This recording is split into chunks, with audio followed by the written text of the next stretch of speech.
This is the DRF Players Podcast.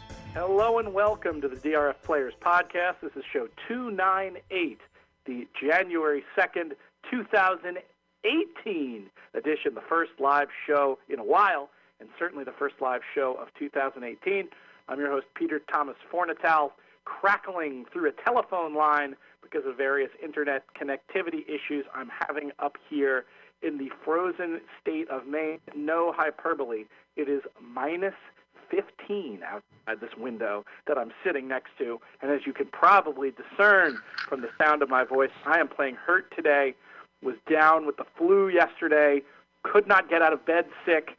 Today I'm suffering, but at least I could get into an upright position to do the show.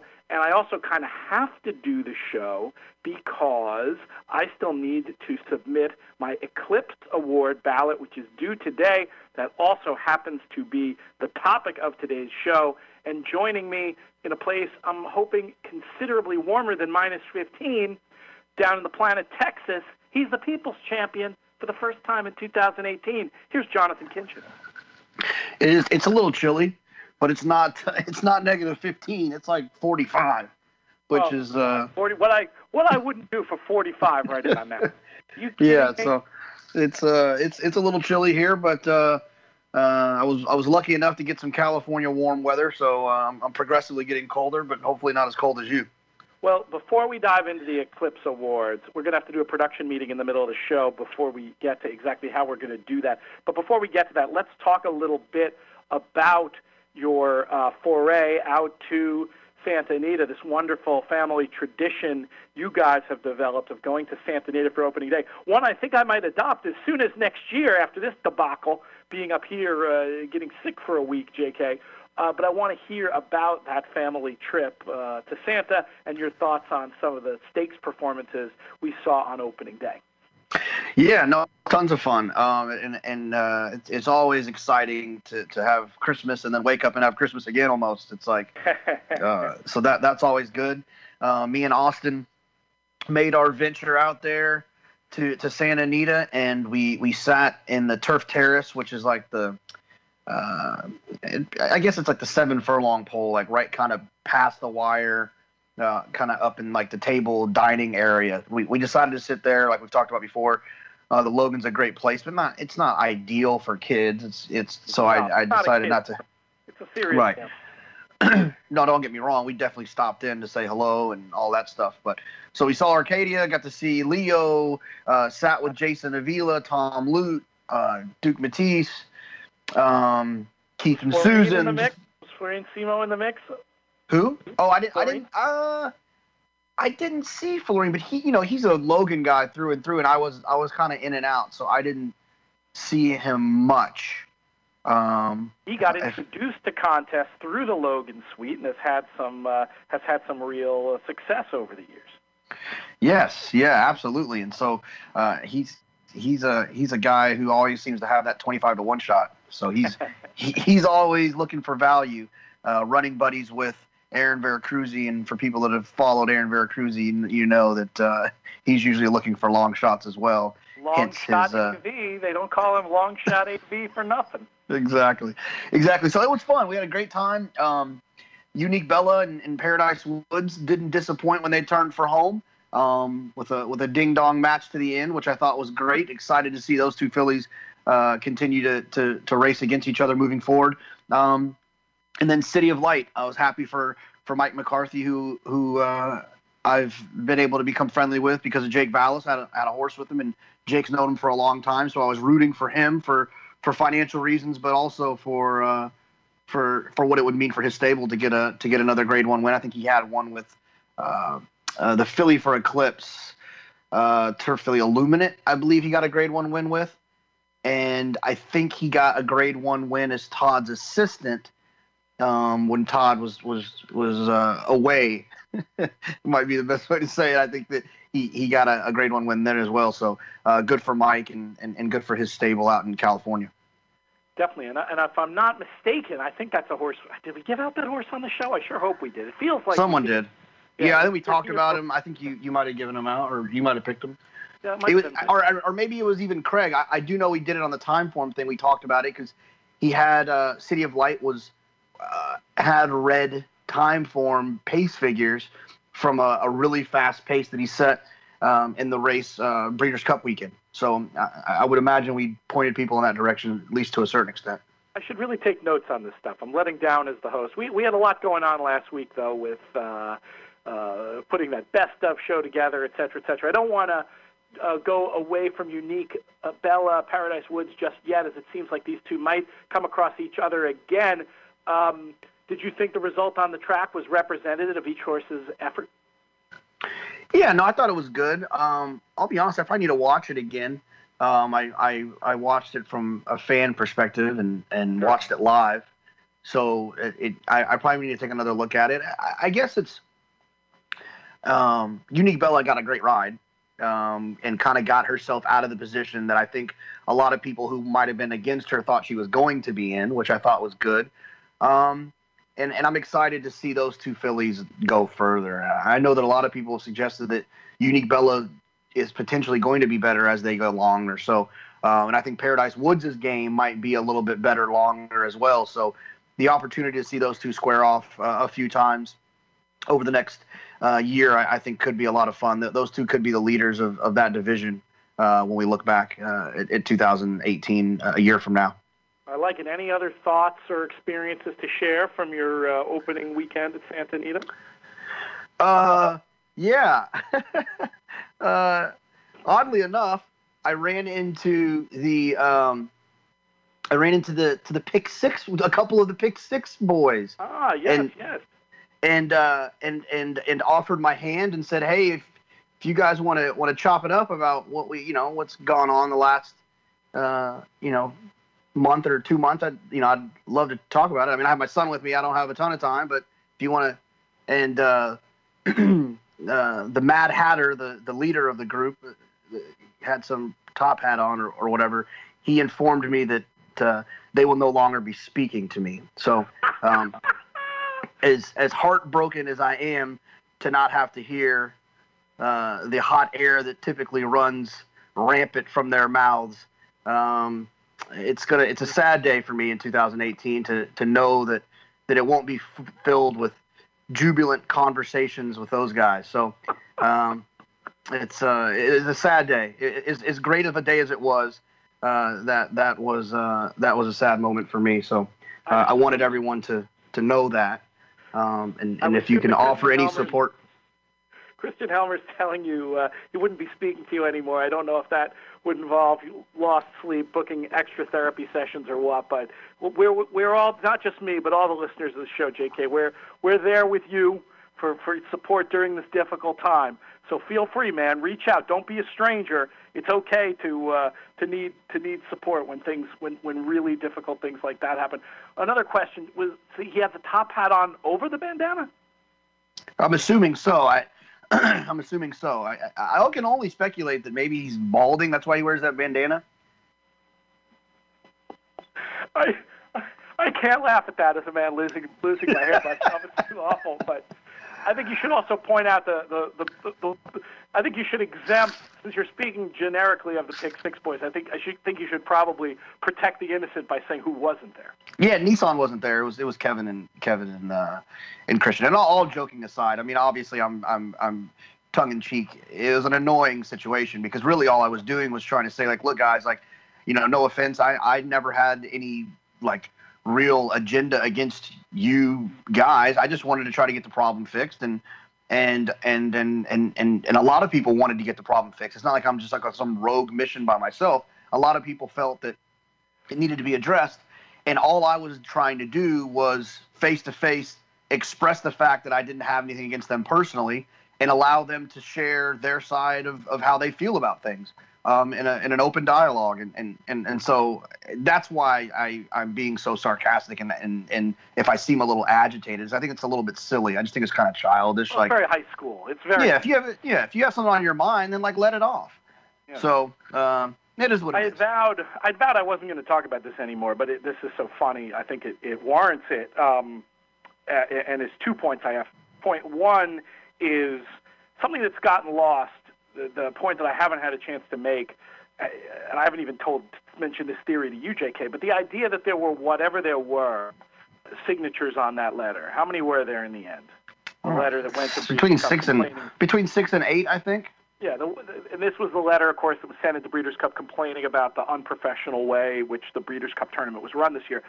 They had a letter go out within 48 hours or 72 hours of the conclusion of the tournament that got that many names on it.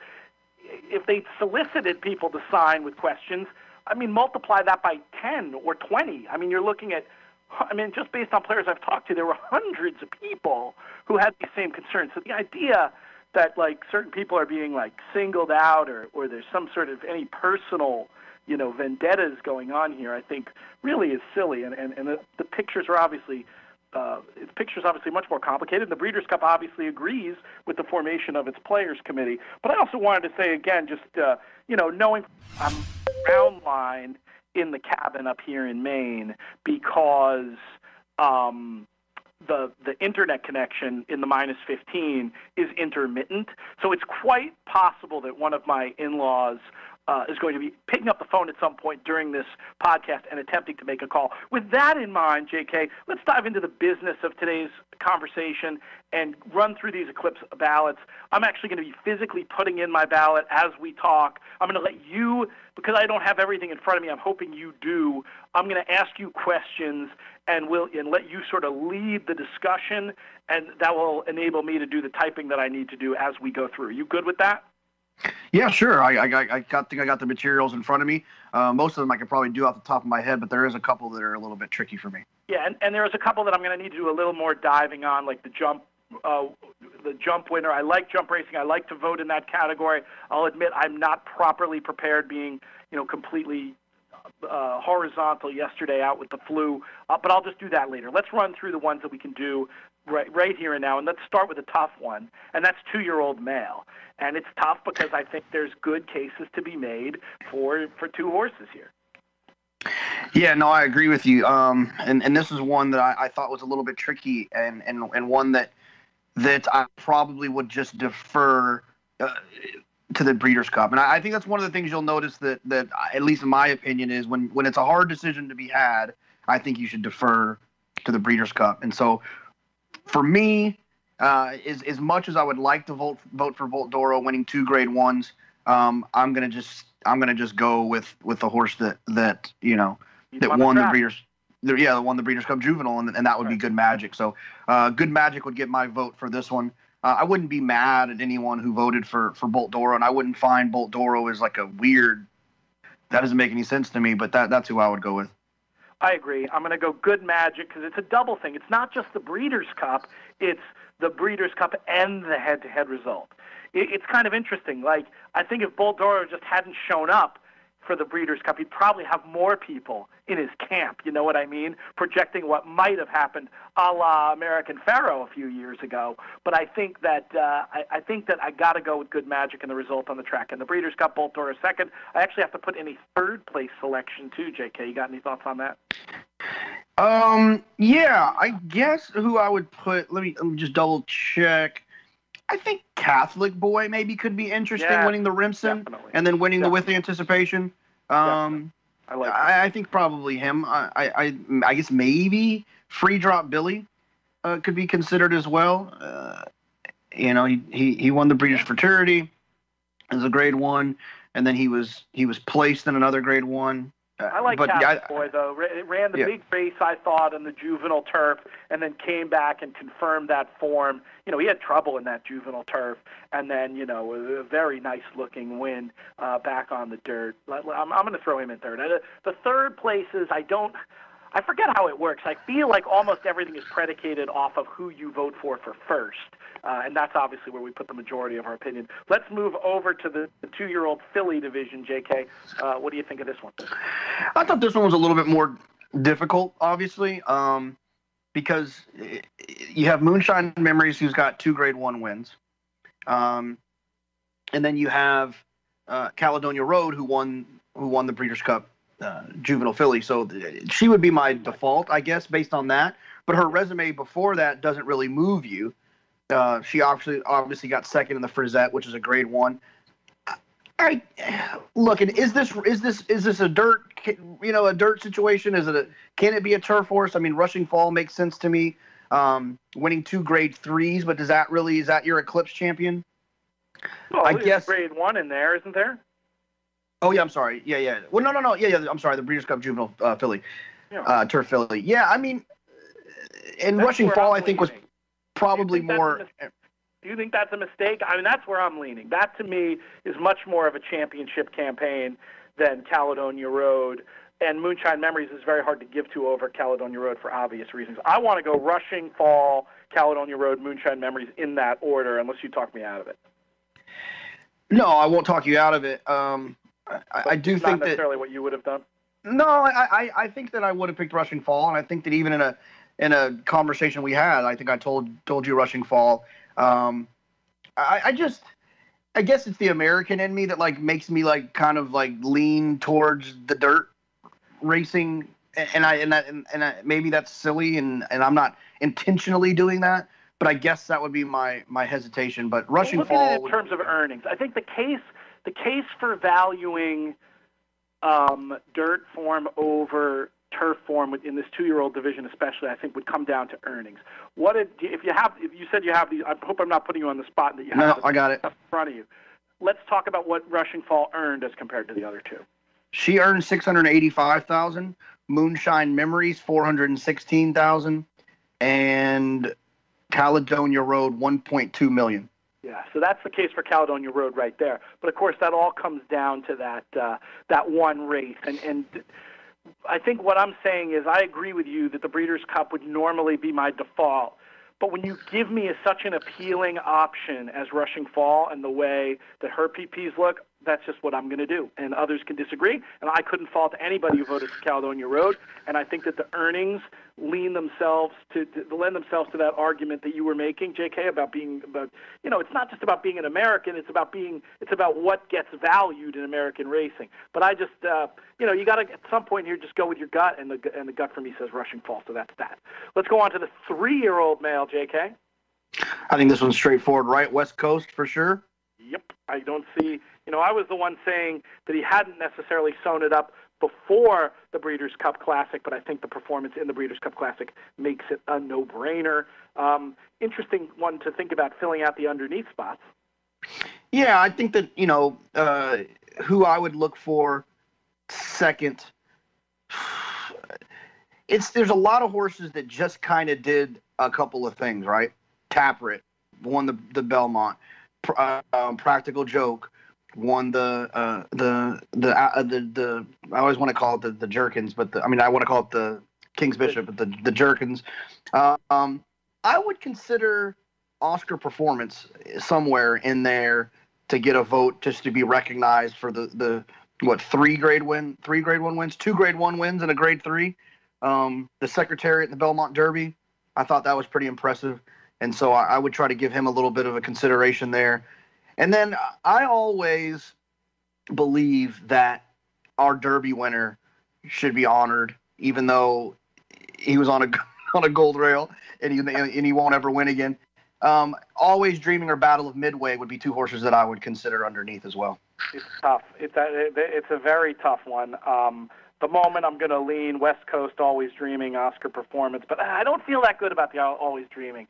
Let's go back and talk a little more about Practical Joke for a minute. How does he, when you look at those 2 campaigns on the paper next to each other, what do you feel? I just have a hard time making our 3-year-old champion be a horse who excelled and kind of made you pay attention in one-turn races.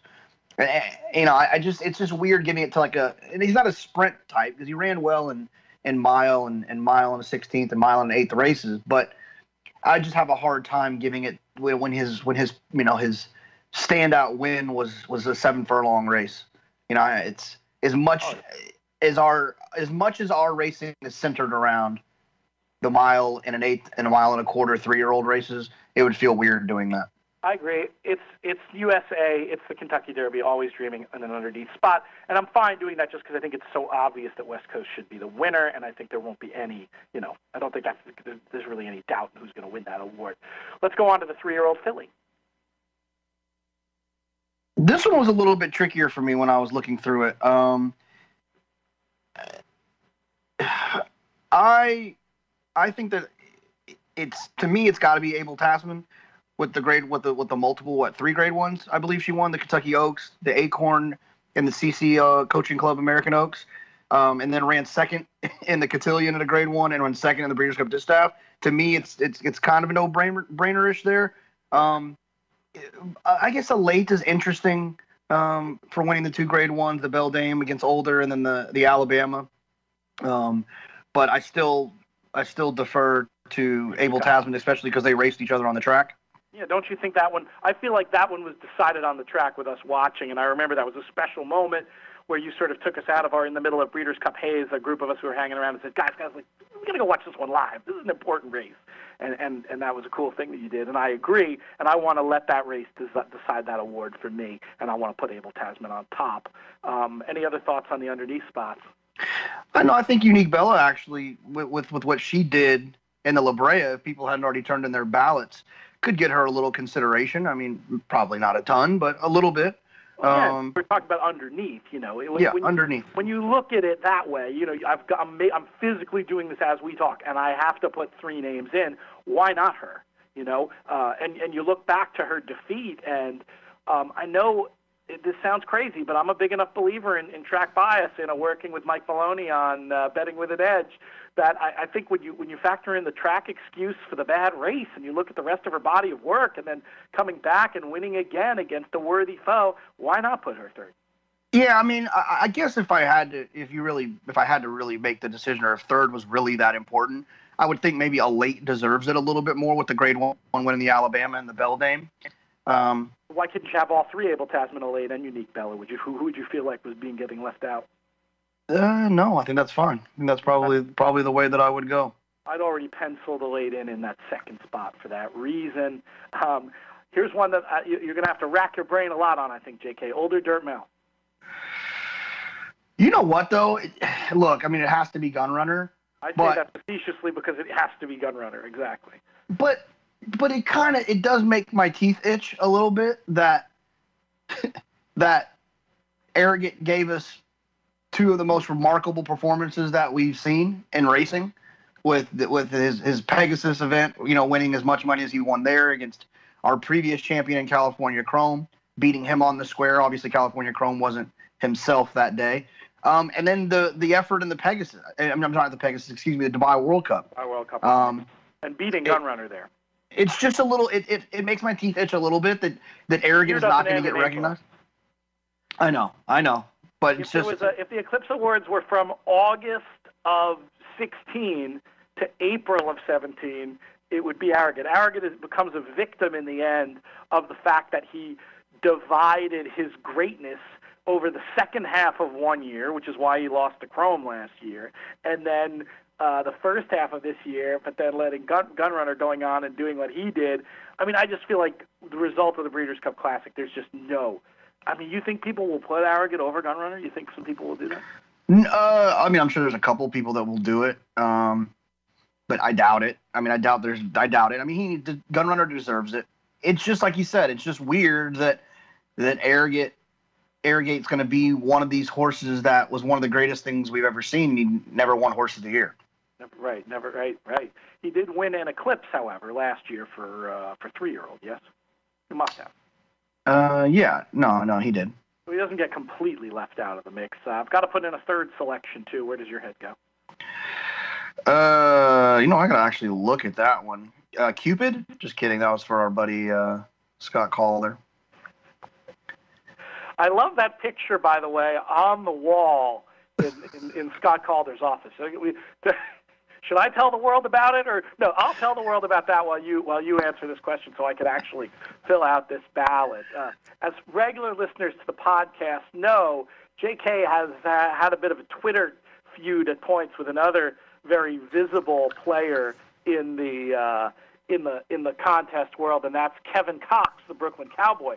Actually, it seems to me, JK, you just pretty much have a problem with everybody who is on the cast of horse players. I'm surprised you don't. I'm surprised you and Matt Bernier get as seemingly well as you do. But anyway, Scott Calder, picking up on this thread, has printed out pictures from the DRF tournament's ad campaign, the JK picture and the Kevin picture, and he has a big X through the picture of Jonathan Kitchen, and he has a lovely little red heart drawn around the smiling face of Kevin Cox. Anyway, who are we putting third here? I guess maybe Sharp Azteca. I like that. Producer Craig, who has a vote at the Eclipse Awards, mentioned that that's who he had third. I think that sounds like a very fair way to go. Did you get a chance to listen to that Best Of pod, JK? Did you enjoy it? I did. I got made fun of for listening to myself. Hey, I grew up with a disc jockey. He listened to himself all the time. There's no shame in it. And plus, you weren't really on the show. You know what I mean? It's not like you were listening to, oh, and here's where I get off this great one-liner. You hadn't heard the way that producer Craig expertly stitched that stuff all together. Absolutely, exactly. So I shouldn't feel too dirty about it, but nonetheless. All right, are we ready for? Is there any other dissenting thoughts there? Or should we move on to older dirt female? Older dirt female, I think, makes sense. Let's see who. I don't even see it. I thought you were prepared, JK. I'm surprised at this. No, I just don't. I have the list in front of me. I'm trying to find it. I go blank sometimes. It happens, especially around this time of year. No, I think for me, even without looking at it, I can just go off the brain. You have to give it to Forever Unbridled, correct? Yeah, I would think so. Yeah, I mean, her performance in the Breeders' Cup, obviously, and then beating Songbird, closing into that slow pace as handily as she did. Obviously, Songbird wasn't quite herself then, but still a performance I think that needed to be recognized, and so I think Forever Unbridled is probably a slam dunk in that category. Yeah, I was more bringing it up to potentially talk about underneath spots, but without the data in front, maybe that's one I can come back to, or what do you think? Yeah, I don't know why I can't. I don't know why it's like I don't even know if it's in here. That seems strange. That seems very strange. Actually, the machine isn't. This is terrible. The machine isn't letting me do it. I have to go ahead and put stuff in here. I got it. I got it now. So Forever Unbridled for sure. I don't really have a problem with Songbird being in the mix. She had 2 Grade 1 wins and a second in a Grade 1. So there's no issues. There's no issues there. That's not nothing. And then, I guess. Paula Silver Lining? I mean, go over the resume quickly. 2 Grade 1 wins, going 7/8, a Grade 2 second. I mean, it's Stellar Wind, I guess, deserves it. She had 3 Grade 1 wins. I'm so underwhelmed by her as the year went on. Isn't that more? That's not more impressive than Paula Silver Lining campaign. It is. No, it is for sure. It is for sure. Again, these are just for underneath. Well, my computer, I don't know why, but in my attempt to skip that to come back to it later, it's now sent back to the very beginning here, if you can believe this. So folks are going to now have to bear with me while I retype everything that we've done so far, and I will probably forget something that we've done and need to ask you. But this would be a good time, JK, for you to tell some stories you have. I'll tell a story. I got a good one. We haven't even talked about this. How about that poor son of a gun who had the 9 horse at Gulfstream the other day? Tell the story. Tell what happened. Yeah, so there's a guy who's alive in the Rainbow Pick 6 to 2 horses, I believe the 8 and the 9. And the 9 horse is clear and is gonna win. And the jock goes to hit him, I believe, right-handed. He ducks in. I want to find the head-to-head. I mean, the head-on. They've taken the head-on yet. Yeah, I really want to see the head-on. Because I want to know. I think it doesn't look as egregious. The duck in doesn't look as egregious in the pan. And so I want to see it because I want to know. But he kind of looks like he jumps off on the pan, just like if you were just looking and didn't know what happened. Right, absolutely. And so I want to see it because I think he ducked in pretty aggressively, and I want to see that. So he ducks in, the rider falls off, and the poor guy who was alive for $500,000 will go down in history as the worst beat I've ever seen. Now, I have seen some really, really silly, annoying chatter on Twitter about it like being a setup. Let me get this right. You're going to go in there, you're going to convince a 20-something-year-old who's making a lot of money, like, hey, look, here's what we're going to do. I'm going to give you $50,000, and if you're winning, you're going to jump off the horse with 7 other 1,500-pound animals running behind you, and you're going to be going 40 miles per hour. Is that cool with you? And the guy, I mean, who does what doesn't make any sense? Well, think of it this way. If it was that, here's the proof to me that it wasn't that. You'd go either all the way outside, all the way inside and jump over the safety rail, or all the way outside and jump up. You wouldn't do it where then you got extremely lucky to still have your life with the rest of the field running over you. Finally get onto some new territory with male sprinter. Male sprinter. This is one that I thought was a little tricky. I guess you have to give it to Roy H. Where's your other? I can tell you're divided between Roy H. No, I'm not really divided. I guess he just doesn't move me. You know what I mean? Like, it's like when you think of your sprint champions. And not every year is going to provide a champion that has a campaign that measures up with champions of the past. So go over the Roy H. Yeah, he won an optional claiming 40 down the hill.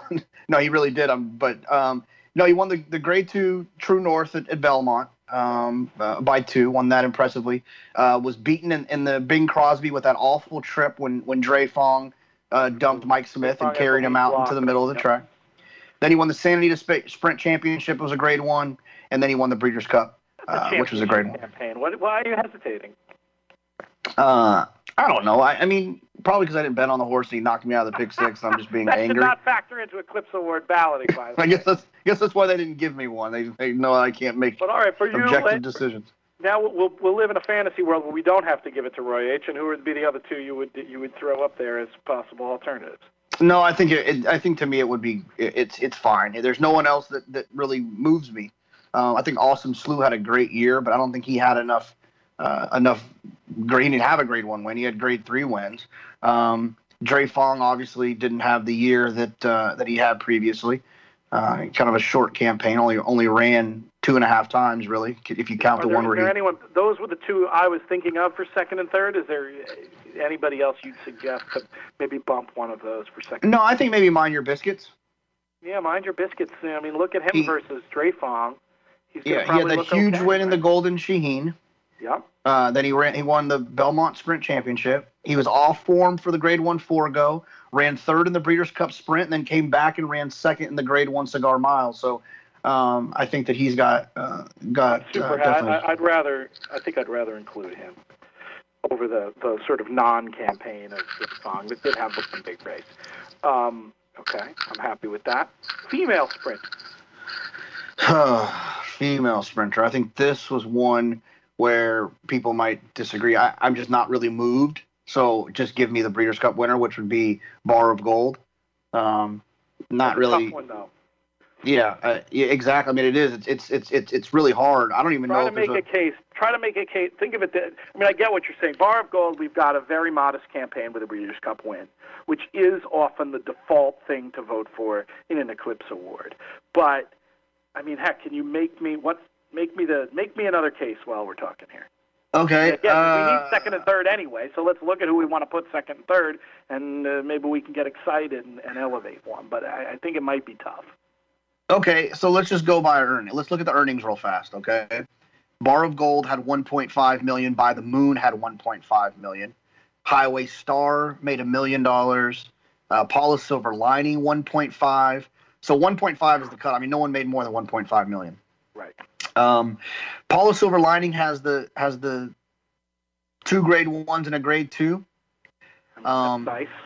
Yeah, of course. That's Lady Aurelia is interesting, but her 2 biggest performances happened in another country.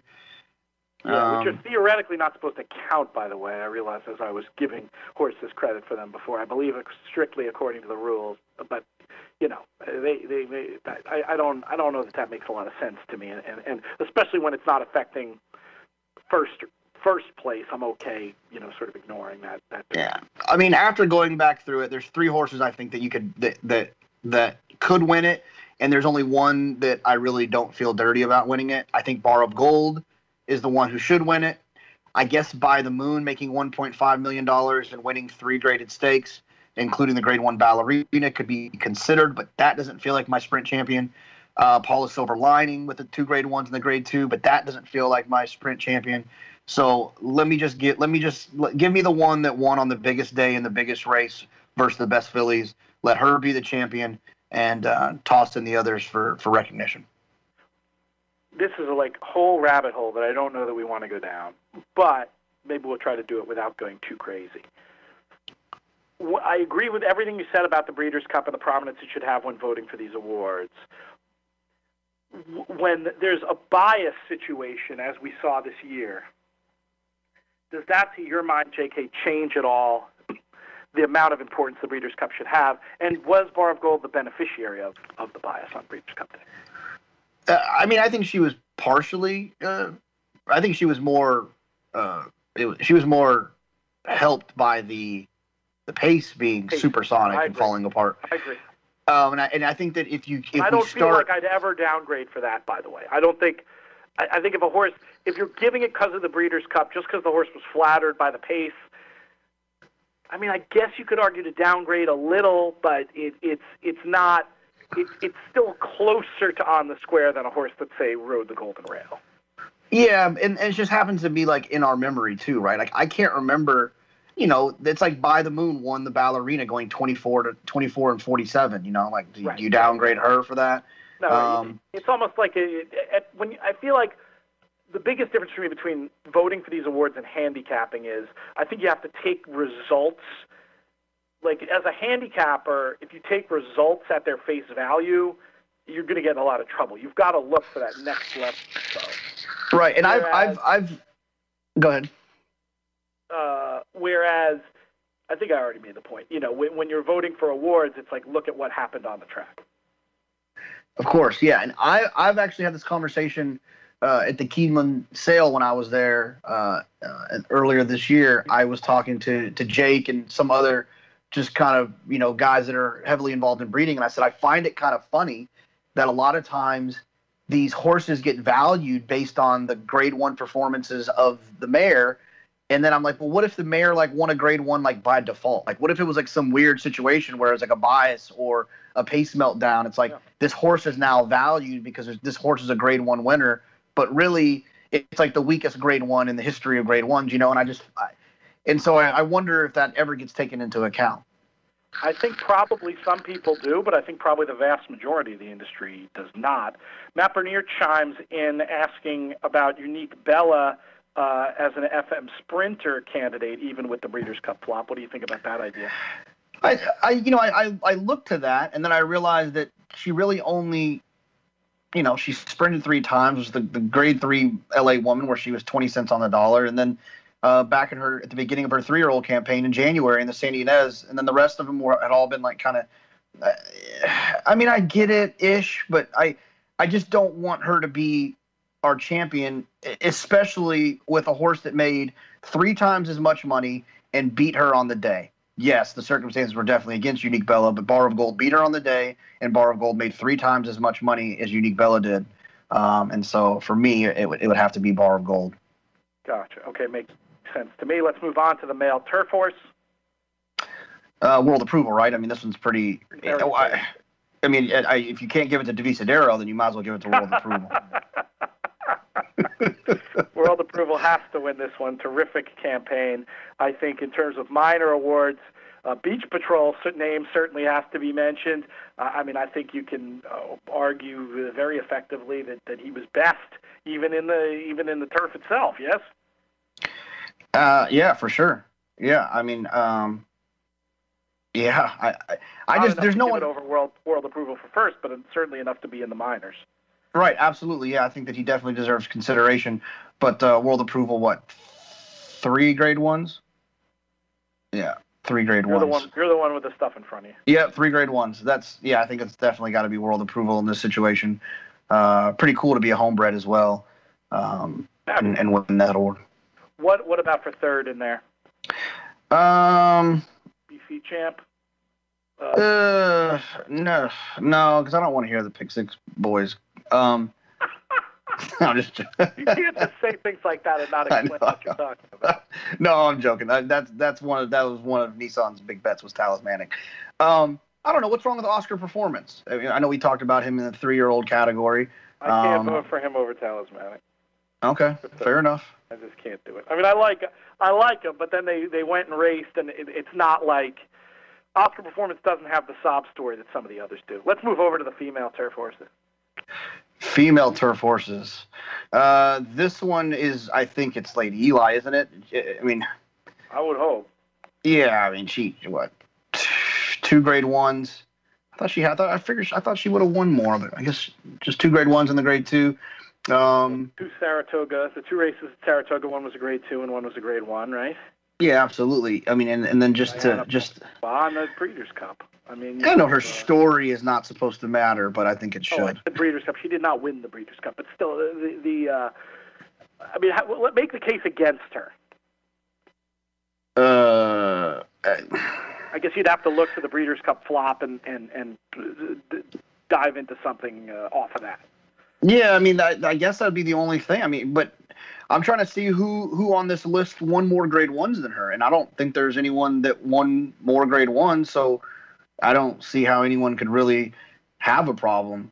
I don't know how you can make an argument. I mean, there's multiple.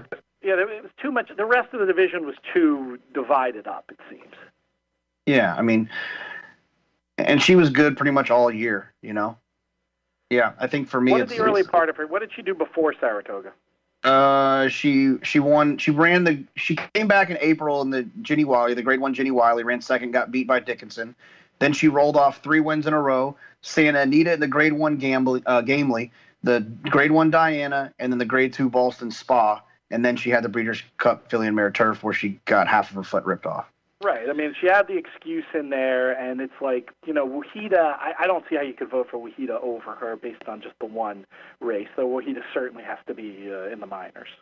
Yes, I think she's definitely your second place horse in here. Who should I slug in for third before we proceed? I don't. Give me a name, because the machine will get angry at me, Jonathan. I don't want it to get angry at me again. No, do we want to give DeCita for the Beverly D? I mean, it's one of the biggest grade 1s we have. Close for rock and roll.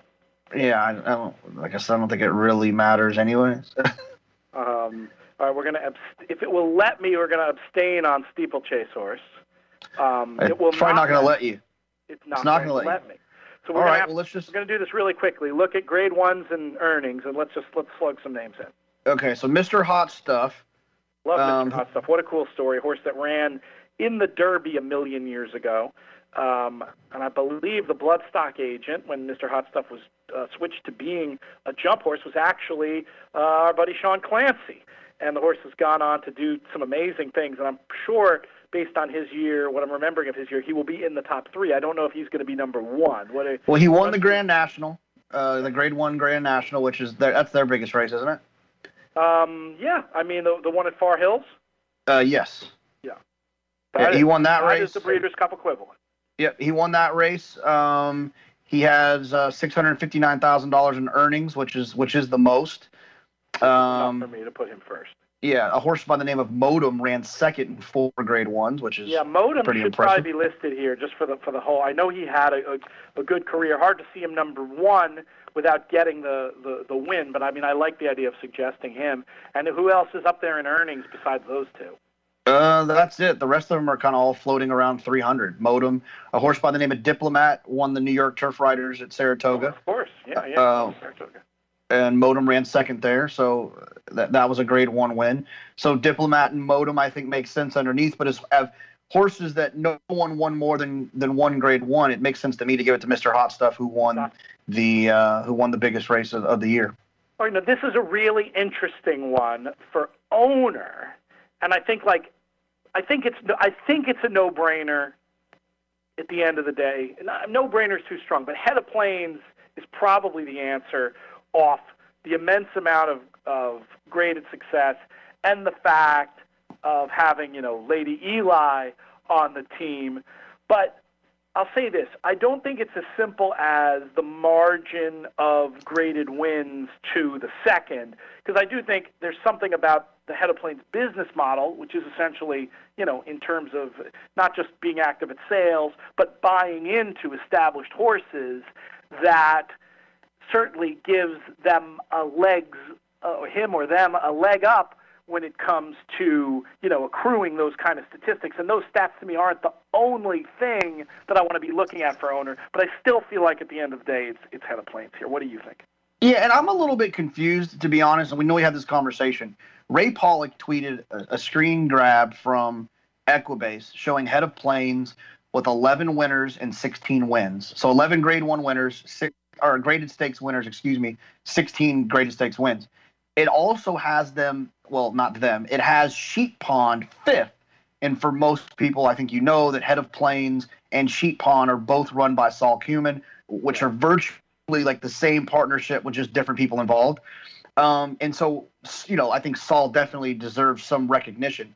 Now, when you look at the Eclipse information that they sent out, when you look at owners by graded stakes, I don't see Head of Planes up there. And so I'm confused as to why they're not on this list, but they're on the other one. Did you notice that? I didn't. It must have to do with the percentage of the horse owned or something. Yeah, it's got to be something along those lines. One is taking account any owner who has any percentage of said horse. The other is probably saying you have to own 50% or more. I'm just guessing now. Yeah. Okay. So that's fine with me. I definitely think they deserve some recognition for that. I do, does that especially. Put you off what I was saying? Does that put you off the idea that it should be Head of Planes? I mean, it got sent around. Where does your head go? Well, if you look at the list, that Juddmonte is at the top with 9 graded stakes wins, and Godolphin has 9 graded stakes wins. And to my point before, it's like you could argue for owner that those organizations, investing in horses from day one, blah, blah, blah. But, of course, there's also a breeder award to give out, so I don't feel like as committed to that, I agree. The breeder award, I have a kind of a more of a clever idea about. We'll get to that in a minute, but I do need to fill out these owners first. Yeah, I'm interested in Head of Planes. If not for spreading the love a little bit and not giving it to the same people every year. I know, Juddmonte and Godolphin and well, you're thinking Head of Planes or no? Yes, I in the end decided that the body of work superseded everything else. And Lady Eli helped push it over the top for me. That Lady Eli was his first horse, and I don't know. It felt better to me than going. Juddmonte was the other one I was thinking in the end, and it just felt. Head of Planes felt right to me. Luch is second in wins. Let's just give it to Luch. My God, I just want to hear the speech. I just want to hear the speech. Oh my God, it'd be worth the price of admission. They could double the price of the seats, just to double or half. Yeah. I don't know, you tell me. I approve. Second. Who do you want me to go third here? Godolphin or Juddmonte, whichever one. I didn't hear who you said you're doing for second. Which one of those two? Yeah, all right. We got a rush here. We got Matt Bernier coming up in a few minutes, so he is on tape, so we don't have to go crazy. Now, breeder, I think we can go Juddmonte, or did you have? You had a clever idea. You said. What are you thinking? I think Clear Sky, who bred. Yeah. They bet Arrogant, and they bred Abel Tasman. That's right. How cool is that? I mean, what is that? And the overall numbers aren't far behind either, right? No, they're not. In terms of like dollars and all that. I mean, obviously dollars is a little bit skewed because of the purses that some of those horses won, but but I think it's a great opportunity. So big because the races are tougher to win, Yeah, no, I think it's great. I mean, they doubled Bessalou in earned grade one earnings, twice as much. They had 6 graded wins, and I think the 6 graded wins doesn't even count the Dubai World Cup. Yeah, I mean, I'm very happy there, and I think is it Judmont and Godolphin rounding it out? Yes. Well, no, I think WinStar maybe needs to be. They had 226 starters. Year. Yeah, go over their numbers. They had 226 starters. 1,300. They ran in 1,300 races with 207 first places, 207 wins. And then in terms of graded wins, they had 9 with $3 million in earnings. So I think that they would fit perfectly for second. And I think it's an interesting idea to give Live Oak Stud a third place knock for world approval, being a homebred and being our champion turf horse, and maybe Live Oak would be one you could put in third for recognition purposes. I feel like I can't knock Judmont all the way out, though. Am I over? Judmont had 5 graded wins, 0 grade ones. Okay. As breeder. That's right. Whereas Arrogant not a homebred. Yep. All right, you're making a good case here. You're making a very good case. And the Live Oak numbers, how do they look next to Godolphin? They have Live Oak has 8 graded wins. Darley with 7 graded wins. They both had 3 grade ones. Wow, so dead tight. But I think that getting Live Oak in there feels good to me. I mean, again, it's a minor award. Right. All right, Jockey. I think we probably agree on this one. I'll let you roll through your thoughts. Jose. Yep. Yeah, Jose, Javier, Irad. I'm fine with those. I think Jose without a doubt. Yeah, that seems like I wish we had some time to make some to discuss a little bit more about why we feel the way we do on some of these. But I think with time running out, we're going to skip that. I think that Apprentice Jockey is one of the easier ones with the year that Irvin Rahman had. I don't even know who to put second and third here. Any dissension with the top pick, and any other ideas on this one? No, I like Roman definitely, and then I think that the Diaz kid is probably one. Hector Diaz, possibly have him second. I give a little bit of credit to the apprentices that do so well in bigger colonies. Yes. Yeah, I agree with that. It's a much harder deal. I must put someone third. This is just like because I know him and I know that he's a nice. I've met him a few times. It's Louis Reyes kid. And he's won some big races at Saratoga, and he's in that tough colony as well. Being up in New York with those guys. Excellent. Let's move on to trainer. It's got to be Chad, doesn't it? I think so. I mean, I guess the dissenting case, I suppose, would be Asmussen giving all manner of extra credit for Gunrunner, but it doesn't feel right to me when you look at Chad and the body of work. Yeah, the thing with Steve, though, is that he did have 380 wins, okay? Yeah. For comparison purposes, Chad had 213, Todd had 253, Bob had 83. Asmussen had 380. All right, so Asmussen, with that numbers game and having the best horse, should I revisit my initial thought about Brown? What is it in Brown's numbers that made you and I both have him be the knee-jerk first? Chad had 47 graded wins. Bob had 30. Cassie had 26. Pletcher 24. Asmussen 15. And like 5 of those was Gunrunner, right? So, I mean, Chad had 47 graded wins. Yeah, I think that's, and that obviously is why, and I think that's right. But I think I wouldn't argue with anybody. Would you argue with anybody? No, I wouldn't argue with anyone who wanted to give it to Asmussen. But he has 380, right? But how many of those were at Lone Star? How many of those were at Remington? How many of those were at Delta Downs? Chad's winning at Gulfstream, Keeneland, and Naira.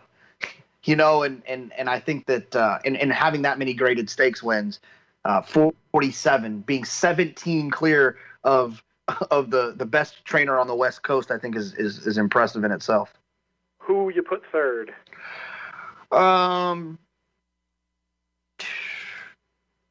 Let's give Baffert some credit because he doesn't get enough. No, but I don't know. Silver-haired wig. With the arrogant situation, how well he ran at the beginning of this year, winning the richest race in the history of horse racing in the Pegasus, and then going back and running that back and winning the Dubai World Cup, although it's not supposed to count. I have no problem giving it to Bob third. And then running through Horse of the Year, I mean, I think it's very similar to the conversation we already had, isn't it, with the top two? Yeah, absolutely, those two. I guess the interesting one is who's third. Yeah, Gun Runner in first, Arrogant second, and right, Horse of the Year. Now this opens us up. You know, we had for older male, we did Azteca. I mean, the one name that pops to mind, and I wish she'd run better in the Breeders' Cup, but body of work and just story and sentiment and the whole bit. The Lady Eli pops to mind. Yeah, Lady Eli. I mean, World Approval is one that I think you could give third with the three grade ones. World Approval probably deserves. World Approval probably. At the end of the day, when you can throw the Breeders' Cup, in there, we just got the approval to run a couple minutes long here too, JK, so we don't have to rush through this. World Approval feels better to me, though I wouldn't argue with anybody who went with the sort of more sentimental choice. Boom, and that's it. We've made it through the 2018 Eclipse Awards. I'll admit I normally pour over this with a lot more intensity. It's been tricky with being down for the count this year. I only handicapped it, probably an hour before we came on the air today, and then the last conversations we had, I normally spend a lot more time. I consider it a great honor to be able to vote for these awards and hope that the partnership with between DRF and NTRA in this regard continues. Since we got the approval for it to run a little long, let's at least take 3 more minutes, JK, and talk a little bit more about what's been going on or something you're looking forward to in 2018.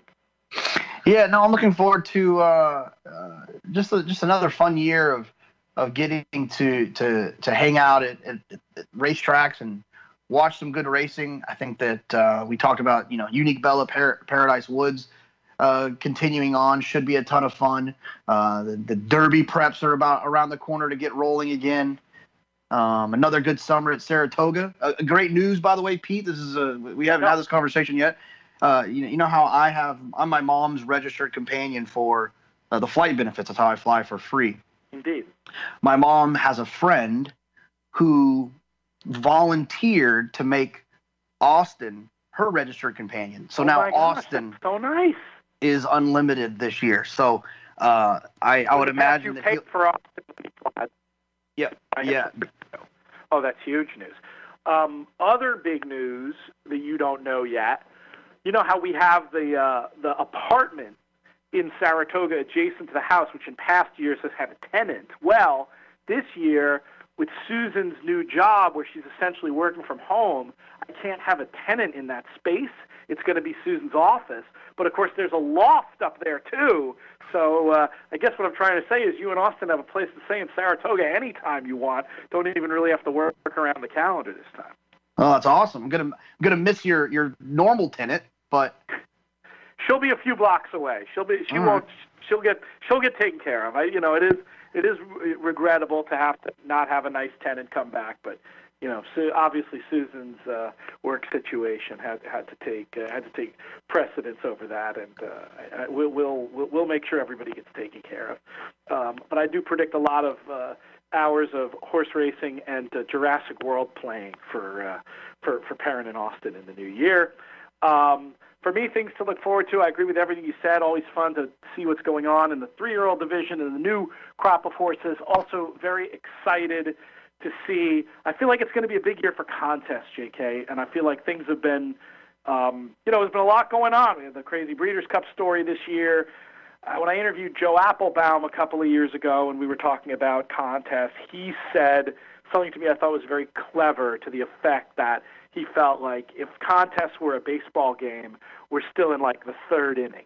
In other words, there's going to be a lot of changes in format and the way that things are run before we get to what's ultimately going to be the best way of doing things. And I predict in 2018 alone, we may just move a few innings forward. What do you think? Yeah, no, I agree with you. I think that there's already been some progression and new ideas and new ways to do tournaments, and it seems like everyone's forward thinking and trying to come up with the best way to do things. And so I'm looking forward to see where it goes, because it is one of our big areas of growth, one of the most exciting areas of growth in racing. So it should be fun. We're looking forward to it. Should be excellent. What's your next dance that you plan on dancing contest-wise? Potentially the Pegasus, and then it will be off to Vegas. Yes, the big Vegas tournament. I'll be out there for that too. I will not be covering it as I have in years past, though. That said, I do plan on appearing with Steve Bick every day in an attempt to not only cover everything going on out in Vegas, and it's a new date this year. It's always been the week between the championship games and the Super Bowl. This year, that's going to be the Pegasus tournament. We just ran our first Grade 1 qualifier for that on DRF Tournaments, tournaments.drf.com. We're going to run another, it sounds like, with the finals, the Grade 1 being on MLK Day. So with that spot in the calendar taken by the Pegasus, then we've got two other huge, really we have three major contests, JK, in the next 5 or 6 weeks, with the Pegasus contest, which I'm going to try to get to in person. And you said you are playing in it? Probably, most likely. I'll be there. So I do want to double check the rules. There's some things in there I want to make sure. But yeah, I plan on. We can talk about that maybe off air, and then we'll relate to listeners what relevant details there might be. But it's all right. So you've got that, and then you've got the big Vegas tournament. Heck, we can say it. It's the National Horse Players Championship out there. You're involved in that. I'll be out there hanging with friends like. If I started listing them, we'd go another hour. So hanging out with all my friends and helping out with Steve Bick, and then pretty much, and before that even happens is the World Championship of Horse Playing of oh my gosh, I can't even speak. Handicapping, which is going to be in conjunction with Super Bowl weekend. We're going to be doing some fun stuff. I think we're going to get another Outplay JK going in January and start thinking, and we should brainstorm offline, JK, about some fun promotions and other things we can do for the final ramp up to that show. It should be a blast. All right, I think we've gone far enough, unless you have a final thought. Nope. You're happy. I'm happy. Hopefully the listeners are happy. I want to thank you, JK. I want to thank producer Craig. Most of all, I want to thank everybody out there for listening. This is the DRF Players Podcast. We will be back on Friday. May you win all your photos.